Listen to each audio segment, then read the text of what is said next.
Bill, good to see you. Would a leaking reactor core, which we may be seeing here, would that be a major escalation of this disaster or just simply another complication?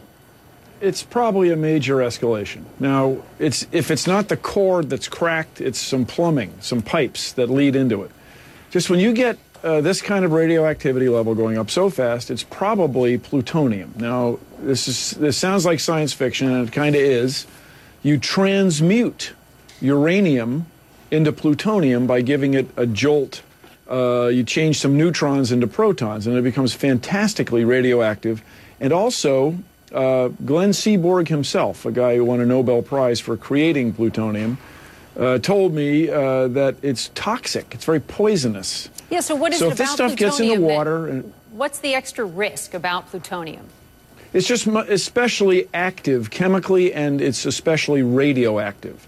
So this contamination, these radioactive particles suspended and carried and dissolved in the water could end up, who knows where. They could end up in the water in Tokyo.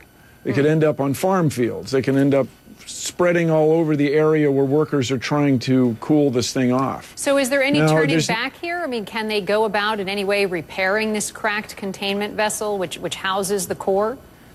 Boy, I'm open-minded, of course, but I don't think you can repair a cracked vessel. Instead, you have to cement it. Maybe that is a repair. You have to seal it off in a irreversible way. You have to plug it up with concrete, and it's often mixed with a compound of borate. Boron also soaks up neutrons.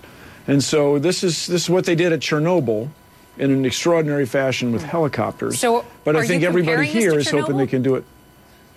Well, I am. Yeah, everybody remember that at Chernobyl there's an area, if you think of an oval, about 100 miles long and 50 miles wide that you can't live in. Because this contamination got all over the place, this radioactive material. And so as soon as you get leaks like this, and guys come out of there with apparently radiation sickness, something is cracked open and something is leaking. Now, everybody knows this, and I understand how much we all need energy. Yeah. But this stuff is fantastically dangerous. Let me get back to those exposed workers. They went through that contaminated water. Apparently they have burns because the water got into their boots and it's burned their ankles and their legs. How will they go about treating these guys? Well, the first thing, strangely enough, is just wash it off. Just wash the stuff off is a big first step. Then I guess there's some anti-inflammatory and anti-nausea drugs you take to help you get through it. But it sounds, just sounds really bad to me. Well, a lot of people... Another thing, we don't get the whole story, I'm afraid. A lot of people, certainly across the U.S., are wondering, how far away are these health risks going to be felt away from the plant? How far away do you think? I mean, might the U.S. Be exposed to some of this? I don't think so, because it has to get in the air, and it has to get to very high altitude. I'm not talking about detectable.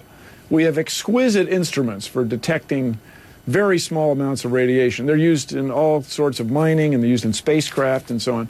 But this hasn't been shot very high in the air, so I don't think the risk to the West Coast is that significant. But everybody, look, it's great to worry about ourselves in the United States.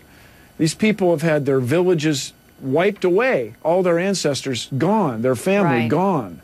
And then on top of that, we have this crazy nuclear disaster. Right. And, if it's not going to be this plant this time, it's going to be another.